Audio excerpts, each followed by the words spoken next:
আমরা তো বুঝলাম ইমাম মাহদী আসবেন, তারপরে দাজ্জাল, তারপরে ঈসা আলাইহিস সালাম, তারপরে খেলাফা, এই তো। তাহলে ইমাম মাহদী আবার কখন? আমাদের বুয়েটের মাহদী বের হয়, পাঞ্জাব থেকে মাহদী বের হয়, হ্যাঁ, বাংলাদেশের ওই কোনায় মাহদী বের হয়, সৌদি আরব থেকে ওই কোনা থেকে মাহদী বের হয়, হয় না? খুব ভালো করে মনে রাখবেন, যতক্ষণ এই বিশ্বে একটা মালহামা না হচ্ছে মাহদী আসছেন না। কথা ক্লিয়ার?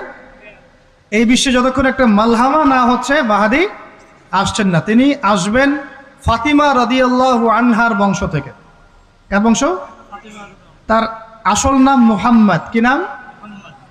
তার নাক উঁচু, নাক একদম উঁচু খাড়া, কপাল চওড়া, চেহারার গড়নটা আমাদের নবী সাল্লাল্লাহু আলাইহি ওয়াসাল্লামের। তার বাবার নাম হবে আব্দুল্লাহ, তার মায়ের নাম হবে আমিনা। তিনি দায়িত্ব নিতে চাইবেন না, তিনি দায়িত্ব নিতে চাইবেন না, তিনি দায়িত্ব